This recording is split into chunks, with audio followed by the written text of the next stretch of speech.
Hello കൂട്ടുകാരെ, എല്ലാവർക്കും എൻ്റെ ഒരു പുതിയൊരു വീഡിയോയിലേക്ക് സ്വാഗതം. ഞാൻ കുറേ നാളുകളായിട്ട് എടുത്ത് വെച്ചിരുന്ന ഒരു വീഡിയോ ആണിത്. കാരണം ഈ വീഡിയോ പോസ്റ്റ് ചെയ്യാനായിട്ട് ഒരുപാട് സമയമെടുത്ത് എന്താണെന്ന് വെച്ചാൽ വീഡിയോ ഇതിൽ ഫുൾ വോയിസ് ഓവർ ചെയ്തേ പറ്റൂ. പക്ഷേ ഞാൻ എപ്പോൾ വോയിസ് ഓവർ ചെയ്യാൻ നിന്നാലും ഒന്നീ മോട്ടറിൻ്റെ ശബ്ദം അല്ലെങ്കിൽ എന്തെങ്കിലും അലുകുലത്ത് സൗണ്ടുകൾ കേട്ടോണ്ടേ ഇരിക്കും. അതുകൊണ്ട് ചെയ്യേണ്ടെന്ന് പറഞ്ഞ് മാറ്റി വെച്ചപ്പോൾ ഞാൻ വിചാരിച്ചു ഇന്നിപ്പോൾ മോട്ടറിൻ്റെ സൗണ്ട് കേൾക്കുന്നുണ്ട്, ഞാൻ എന്തോ ആയിക്കോട്ടെ, ടാസ്ക് തന്നെയാണെന്ന് വിചാരിച്ചു. അപ്പോൾ രാവിലെ എണീറ്റ്, ഇത് ഞങ്ങളുടെ വീട്ടിലാണ് കേട്ടോ, രാവിലെ എണീറ്റ് വിളക്കൊക്കെ കൊളുത്തി പ്രാർത്ഥിച്ച്, പിന്നെ ഞാൻ രണ്ടാമത്തെ ഇവിടുത്തെ ഒരു ടാസ്ക് എന്ന് പറഞ്ഞാൽ ഒരുപാട് തുണികൾ കാണും, ഞങ്ങൾ കൊണ്ടുവന്ന തുണികളൊക്കെ കാണും. അപ്പോൾ അതിനെ അങ്ങോട്ട് വാഷിംഗ് മെഷീനിൽ ഇട്ടിട്ട് ആ ജോലി തീർന്നല്ലെന്നും പറഞ്ഞ് ഓടി താഴോട്ട് ഇറങ്ങുകയാണ്. കാരണം ഇത്തവണ നമ്മൾ ഒരു തീരുമാനിച്ചൊരു കാര്യമുണ്ട്, ഞങ്ങൾ നാട്ടിൽ വരുമ്പോൾ ഒരിക്കലും ഹോട്ടൽ ഫുഡ് കഴിക്കത്തില്ല. ഒരിക്കലും എന്ന് പറഞ്ഞാൽ മാക്സിമം കഴിക്കാതിരിക്കാൻ നോക്കും, വീട്ടിൽ ഫുഡ് കൊണ്ടുപോയി കഴിക്കണം എന്നായിരുന്നു ഞങ്ങളുടെ പ്ലാൻ. അതിൽ ഞങ്ങൾ വന്നിട്ട് ഒരു 75% ഞങ്ങളതിന് നീതി പുലർത്തിയിട്ടുണ്ട്. ഞങ്ങൾ എപ്പോഴും പുറത്ത് പോയാലും 2 പൊതി ചോറ് എപ്പോഴും എടുത്തിരിക്കും.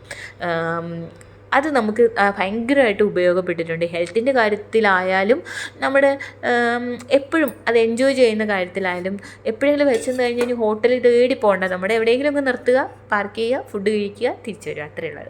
വെള്ളം നമ്മൾ കോമൺ ആയിട്ട് എടുക്കുമായിരുന്നു. അപ്പോൾ പിന്നെ എനിക്ക് ഏറ്റവും കൂടുതൽ പണി കിട്ടിയ ഒരു സംഭവമാണ്, ഞാൻ വന്നിട്ട് റൈസ് കുക്കർ എടുക്കാൻ മറന്നുപോയി. അപ്പോൾ റൈസ് കുക്കർ എടുത്തില്ലെങ്കിൽ ഒരു വലിയ കാര്യം എന്ന് പറഞ്ഞാൽ ഈ ചോറ് വേവുന്നതിന് വേണ്ടി ഒരടുപ്പ് അങ്ങ് വിട്ടു കൊടുക്കേണ്ടി വരും. അപ്പോൾ ഞാൻ പച്ചക്കറികളെല്ലാം സാമ്പാറിന് വേണ്ടി വെച്ചിരിക്കുകയാണ്. അപ്പുറത്ത് ചേട്ടന് കോഫി ഇട്ട് രാവിലെ കൊടുത്തു. അപ്പോൾ അത് കഴിഞ്ഞ് ചേട്ടൻ്റെ പരിപാടികൾ തുടങ്ങി, വണ്ടികൾ സ്റ്റാർട്ട് ചെയ്യാനും വണ്ടികൾ കഴുകാനും ഒക്കെ പോയിട്ടുണ്ട്. ഞാൻ വന്നിട്ട് സാമ്പാർ വെക്കാനുള്ള പരിപാടിയിൽ നിൽക്കുവാണ് കേട്ടോ. അപ്പോൾ സാമ്പാറിൻ്റെ കഷ്ണങ്ങളെല്ലാം വേവിച്ച് വെച്ചിട്ടുണ്ട്, അതിലേക്ക് ഈ അരപ്പും കൂടെ കൂട്ടിയിട്ടുണ്ട്. ചേട്ടൻ വന്നു കഴിഞ്ഞാൽ ഇവിടുത്തെ ബ്രേക്ക്ഫാസ്റ്റ് പ്രധാനമായിട്ടും ഇഡ്ഡലിയും സാമ്പാറുമാണ്.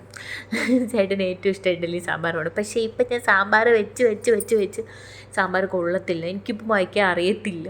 എങ്ങനെയും നല്ലൊരു റെസിപ്പി വെച്ച് പഠിക്കണമെന്ന് ഞാൻ വിചാരിക്കുന്നുണ്ട്, നടക്കുമെന്ന് വിചാരിക്കുന്നു. അപ്പോൾ ഇത് എനിക്ക് ഏറ്റവും പ്രിയപ്പെട്ട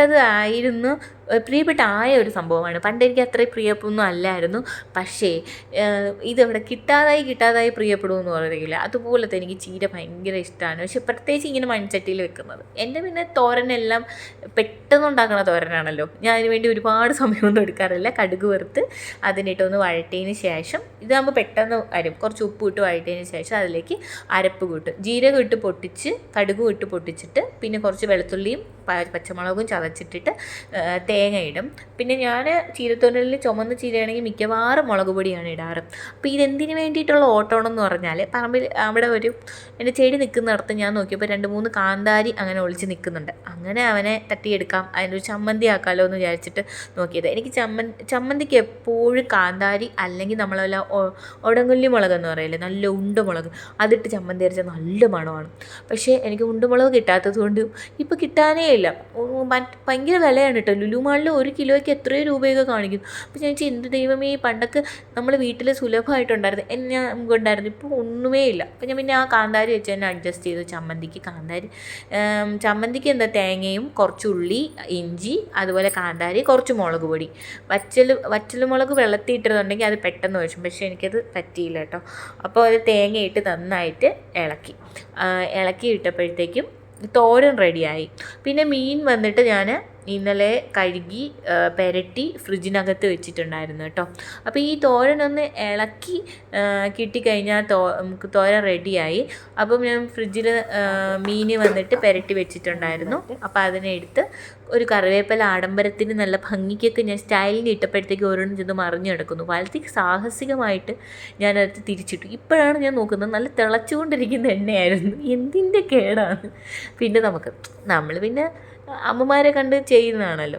ഈ പൊടികളെല്ലാം ഇങ്ങനെ നിരത്തി വെച്ചിരിക്കുന്നത് എന്തിനാണെന്ന് വെച്ചാൽ, നമ്മളിങ്ങനെ ഓരോ പൊടികൾ ഇങ്ങനെ താഴോട്ട് എടുക്കുമ്പോഴേ നമ്മൾ കുക്ക് ചെയ്തുകൊണ്ടിരിക്കുമായിരിക്കും. അപ്പോൾ നമ്മുടെ കയ്യിൽ എന്തെങ്കിലും ഒന്നീ എണ്ണയുടെ അംശമോ അല്ലെങ്കിൽ എന്തെങ്കിലും നമ്മളതിങ്ങനെ പിടിച്ചെന്തെങ്കിലും അംശം കാണും, അത് അപ്പോഴേ ഒരു ടവൽ വെച്ച് തുടച്ച് ഉള്ളിലേക്ക് കയറ്റി കഴിഞ്ഞാൽ പിന്നെ ഈ ഡെപ്പ ക്ലീൻ ചെയ്യണമെന്നും പറഞ്ഞ് പിന്നീട് എടുക്കേണ്ട കാര്യമില്ല. ഇത് പൊടി തീരുമ്പോൾ മാത്രം എടുത്ത് കഴുകി വെച്ചാൽ മതിയാവും.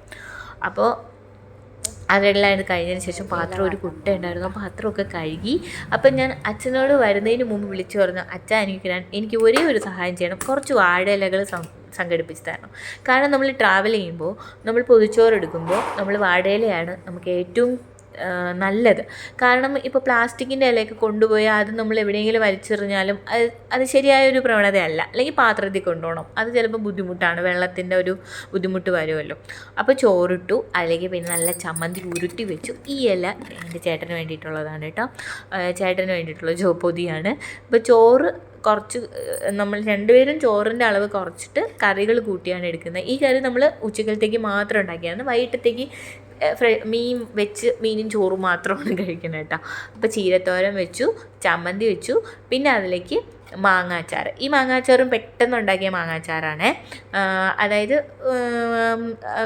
മുളക് പൊടി, മഞ്ഞൾപ്പൊടി, കായപ്പൊടിയൊക്കെ ഇട്ട് ഉപ്പും ഇട്ട് വെച്ചിരുന്ന മാങ്ങയിലേക്ക് കടുക് വറുത്ത് ഒഴിച്ചു, അത്രയേ ഉള്ളൂ. അപ്പോൾ അതിനിങ്ങനെ ഒരു നല്ലൊരു കടുമുട് ഒരു ടേസ്റ്റാണ്, ചേട്ടന് ഭയങ്കര ഇഷ്ടമാണ്. പിന്നെ കുറച്ച് പൊരിച്ചമീൻ വെച്ചു, 2 എണ്ണം വെച്ചു. ഞാൻ വിചാരിച്ചു ഒരു പീസ് കൂടെ ഇരുന്നോട്ടെ ഒരു അലങ്കാരത്തിന്, 3. പിന്നെ ഞാൻ വിചാരിച്ചു ഒന്നും കൂടെ ഇരുന്നോട്ടെ വീണ്ടും ഒരു അലങ്കാരത്തിന് എന്ന് വെച്ചിട്ട് അത് വെച്ചിട്ടുണ്ട്. പിന്നെ ഇന്നലത്തെ മീൻ വന്നിട്ട് ഞാൻ രാത്രിയും വറ്റിച്ചു, അതായത് രാത്രി വെച്ച മീൻ രാത്രി ഒന്ന് വറ്റിച്ചു, രാവിലെ ഒന്നും കൂടെ വറ്റിച്ചിട്ട് അതൊരു ചെറിയ ഇലയിലാക്കി വെച്ചു. എന്നിട്ട് അടുക്കളയെല്ലാം ഫുൾ ക്ലീൻ ചെയ്തിട്ട് എല്ലാ ജനലും എല്ലാം ഒക്കെ അടച്ച് ഇനി ഞാൻ റെഡി ആവാൻ പോവാണ്. സമയം എപ്പോൾ ഏതുകൊണ്ട് 9-9:30 ആയതേ ഉള്ളൂ. അപ്പോൾ എൻ്റെ ആദ്യത്തെ ഒരു ഇതായിരുന്നു, അതായത് ആദ്യത്തെ ഒരു ദിവസമായിരുന്നു നമ്മൾ പുറത്ത് പോകാനായിട്ട് ഫുഡ് പ്രിപ്പയർ ചെയ്ത. ഇത് ഞാൻ അത് പാലിച്ചിട്ടുണ്ടായിരുന്നു കേട്ടോ. അപ്പോൾ എൻ്റെ മണി പ്ലാന്റിൻ്റെ ഇലയൊക്കെ ഉണങ്ങി നിൽക്കുന്നത് ഞാൻ ഇപ്പോഴാണ് കണ്ടത്. അപ്പോൾ ഈ വീഡിയോ ഇഷ്ടപ്പെട്ടെങ്കിൽ ലൈക്ക് ചെയ്യണം, ഷെയർ